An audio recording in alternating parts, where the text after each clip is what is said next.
In everyone's life, there comes a subject in school that, to put it bluntly, is as useless as a bucket of warm spit. For my best friend Ellen Hickle, it was algebra. Algebra word problems, to be precise. In case you don't know, algebra word problems are these cute little math stories teachers cook up to try and make equations fun. So, if Mary Louise collects X amount of fungal growth and Idaho yams at a rate of 637 items per year, and Joe collects Y amount of swizzles... Why do we need to know this? It was a question asked by a million miserable students every day. But as we were about to find out, Ellen's why would ignite a revolution that obliterated a mighty math teacher and nearly rubbed out word problems forever.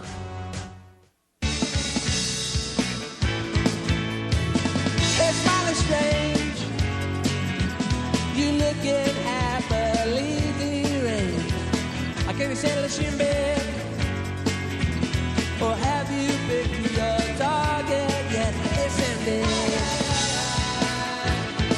Does your dog bite? Listen, dear.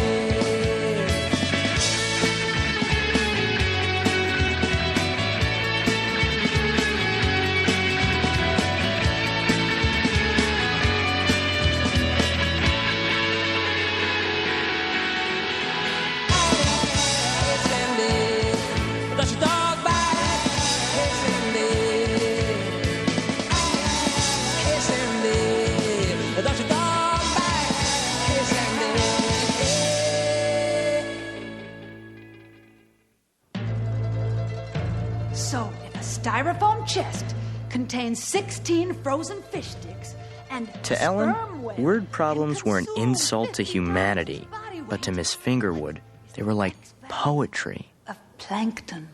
It's no secret that Miss Fingerwood lives for math.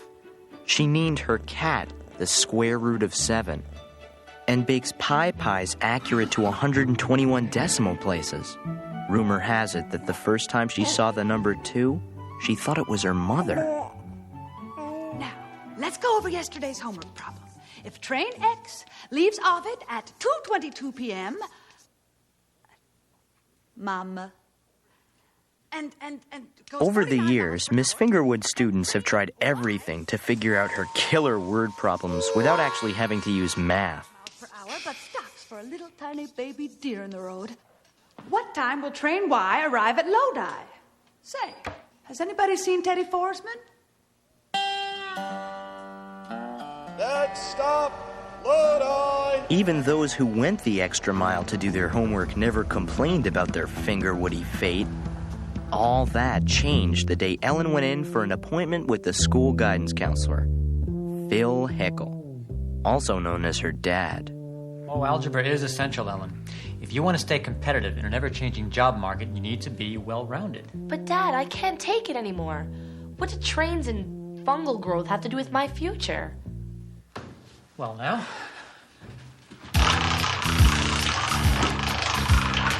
how about writing a fast track to an exciting career in caboose repair? Dad. Okay, then, let's try fungal growth.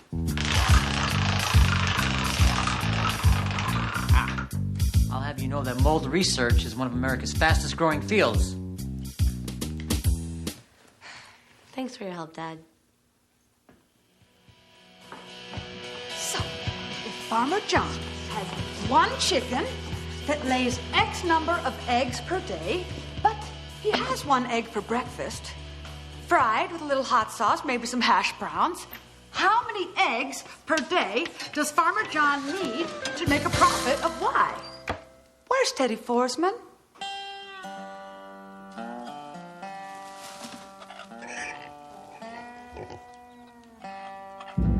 Ellen had nothing against eggs or even Farmer John. She just knew that she wanted to make a difference in the world. And word problems weren't gonna help. Ellen Hickle? Why? Yes.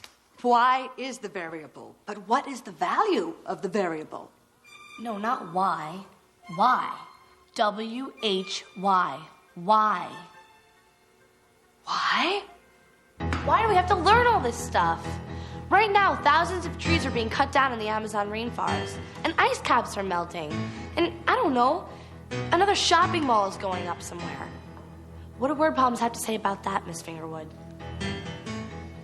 Word problems are so important. Can you name one time in your entire life when solving one actually made a difference? It was the one question everyone had always wanted to ask. Well, once I calculated the distance to my grandmother's house using fresh cherry strudel to find the cube root. Why not check a map?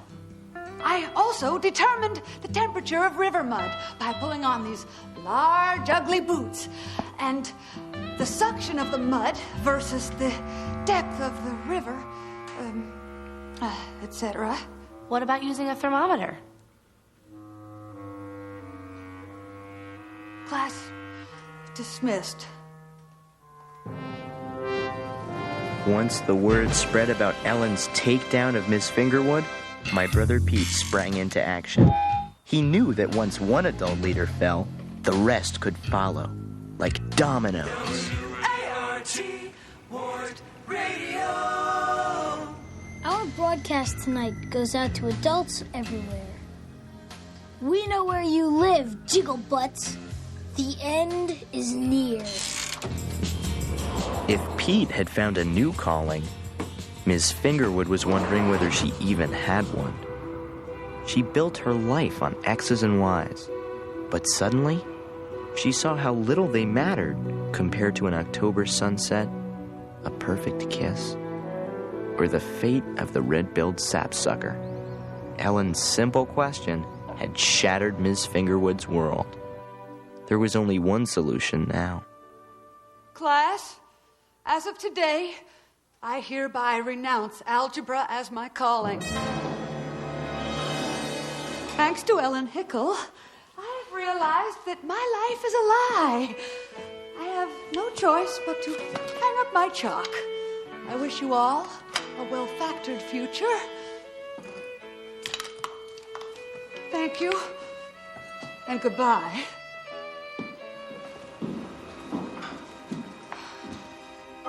You still never told me why. Inside the teacher's headquarters, nobody was all that worried about Ellen's little revolution. Oh, good morning, Phil. Oh, Mr. Lemming heard something in his Latin class today. Seems your little girl gave Elma Fingerwood a little broasting. Weenie. Filia tua virginale in ligno digitos debit faciet opus. Translated roughly, I think what Theodore is saying is, your daughter gave Ms. Fingerwood a face job. Why, thank you. Look, I've told her that questioning authority isn't popular in the workplace. Not to worry, Phil, not to worry, like I tell my students. If the rump won't roast, turn up the heat. Let the substituting begin.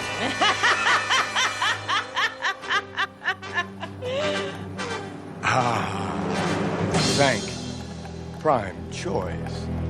If Y equals the amount of detergent in a laundry box, and X equals the size of the scoop, how many scoops of detergent will fill a 6-pound box if... No! Excuse me? Mr. Zank, can you tell us how the value of Y will fix the hole in the ozone layer? Or make Christmas less commercial? Well, not exactly. If Y doesn't matter, sir, then why? Ellen had found the formula to destroy word problems. What came next was slaughter. If the average life is made up of 612,720 hours, why spend a single second on something that doesn't matter?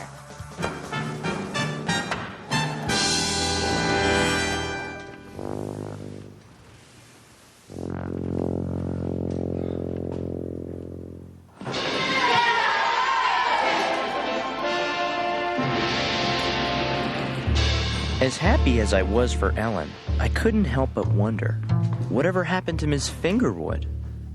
I've been teaching algebra for so many years. I'm not sure what else I can do, Phil. Elma, you came to the right place. Let's start with a series of standard career tests. First, snatch the pebble from my hand.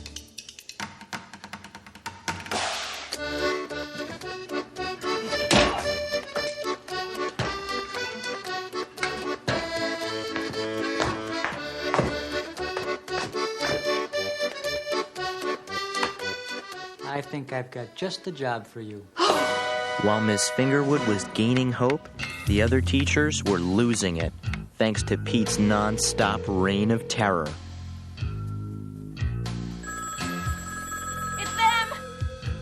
Don't answer. They keep calling and saying I'm a blowhole. I know that's defined as a muscular flap on a sea mammal, but it scares me.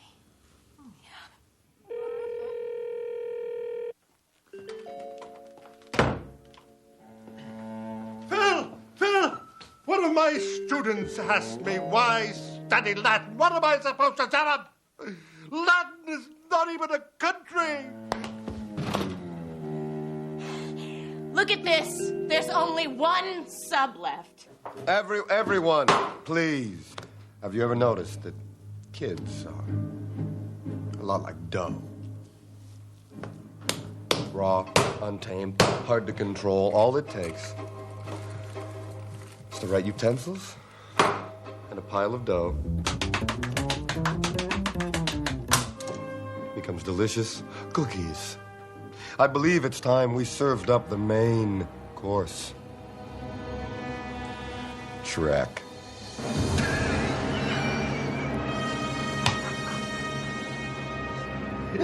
Shrek? Shrek. Shrek! Shrek! Shrek! Shrek! Shrek! Shrek! Shrek! Shrek! Shrek!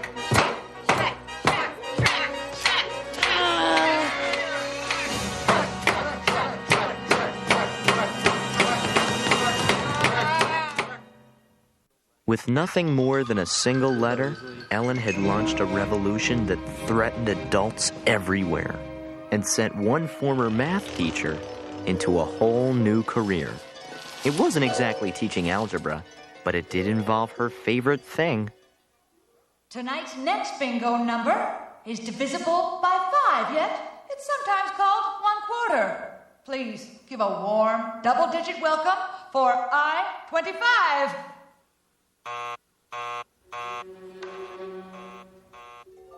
The only problem? Miss Fingerwood talked so much about her beloved numbers that she totally forgot about the game. Now, everyone, please put your hands together for our next number, N39. 39. It's curvy, yet so form-fitting. Functional, yet so alive. So full of grace, dignity. Oh, 39. 6 times 2, 2 plus 10, 3 times 4, and back again. Every time it comes to 12. Every time you come to 12. How do you do it? Finally, people got tired of waiting around for bingo, and Miss Fingerwood was out of a job.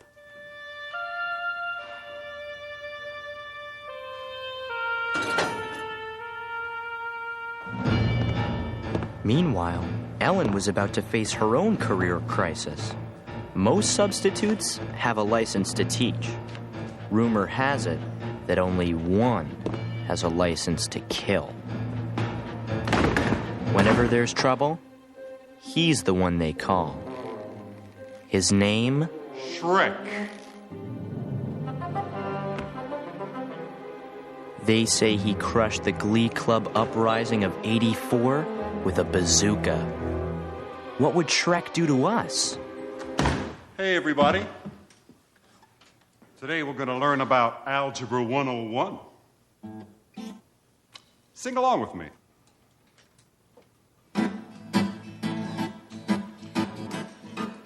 X is the number of pigs in a barn. Pigs in a barn. Pigs in a barn. Somehow, the sing-along with Shrek touched a primal chord in all of us. X is the number of Pigs in the barn. pigs in a barn. Pigs that we can't see. We couldn't resist its evil power. Horsemen. X is the number of pigs in a barn. Pigs in a barn. Pigs in a barn. Stop singing! Don't listen! Why? You still haven't told us why. X is the number. Why? Why? Why? Why? Why?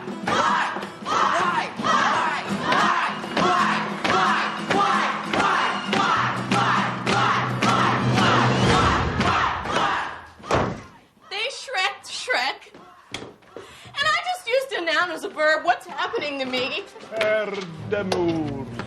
If those little freaks come near us, I will frappe them into a cake. You know, in the workplace, music has been known to increase productivity and release tension. Surrender now and you'll be treated fairly. Resist and you will be stumped.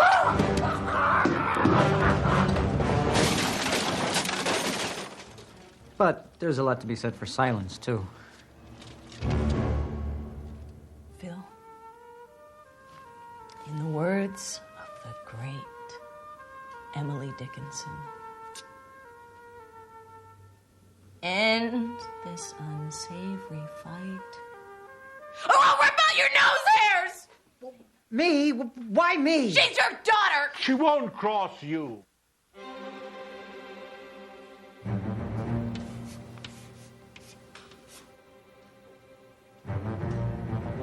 Dad.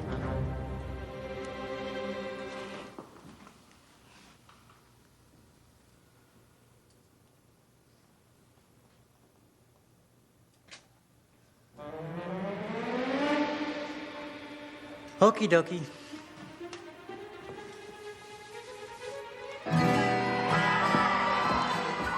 Ellen hadn't planned on nuking her own dad, but she couldn't let anything stand in the way of total victory.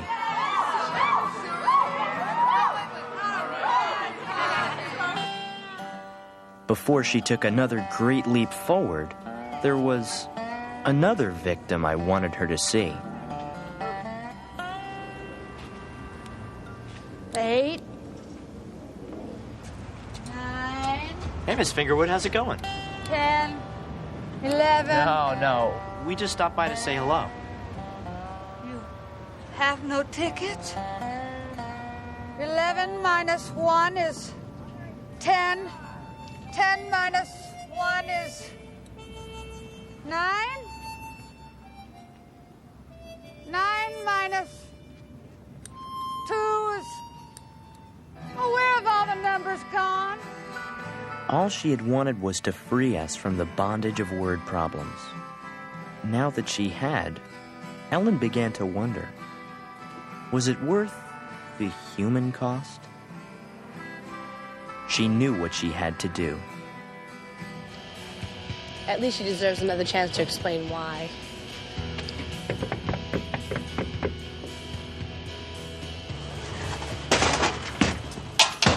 Is Miss Fingerwood here yet? You mean the clicker chick? Nah, she got fired this morning. Do you know where she went? Nope. But, I found this written on a box of crib duds. If bus number 2, departs Wellsville at 10 a.m., traveling in a northeasterly direction, how fast must the bus go to deliver former math teacher to train station Y at 3:59 p.m. to catch train to boat to sail away forever? Sail away forever. Ugh, I hate word problems. Well, it's the only way we're gonna find her. And we've only got an hour and 40 minutes to figure this out. Come on. This is ridiculous. We're never gonna figure this out. Yes, you are. Dad! Only you let me teach yesterday, I could have shown you a thing or two about algebra. Dad, I never meant for you to be a casualty of war. I guess the revolution didn't turn out like I wanted. I'm sorry. Don't be sorry. You were just exercising your powers of expression. That's a very desirable trait to employers. And dads.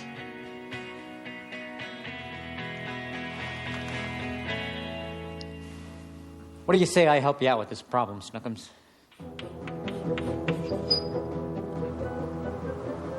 The race to find Ms. Fingerwood was on. With Phil Hickle's help, it wasn't long before Ellen realized that word problems did have a purpose after all. Why? Not this again. No, not why. The letter Y. Y has to equal Flangsdale. That's my girl. Let's motivate.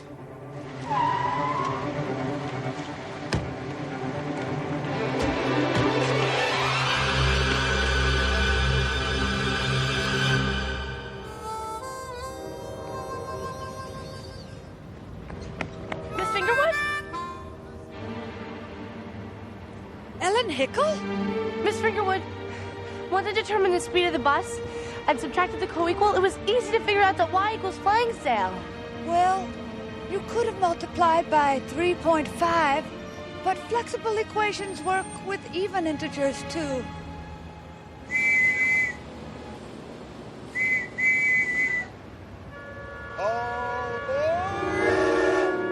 Miss Fingerwood, please stay. There's no reason to, Ellen. No, I must go the way of Mr. T and a unified USSR. Miss Fingerwood! Yes? What are the chances that Teacher F will come back to school if Student E says she finally understands why? Goodbye.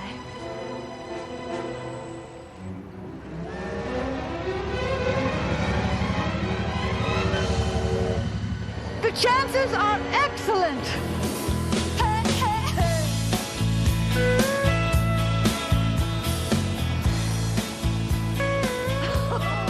And that's how the great word problem revolution finally ended, in peace. Although for some, the war would never end. Red Hammer 1, mission accomplished. As for Miss Fingerwood, she discovered that if Ellen could find the meaning in word problems, then maybe word problems could have more meaning. So, if X equals the amount of CO2 created by car exhaust, and Y is a lovely young man strolling down the road trying to conserve precious fossil fuels. It was a lesson How long everyone learned. For this young man, where's Teddy Forsman? Well, almost everyone. So, does anyone know what Y equals? X equals Y.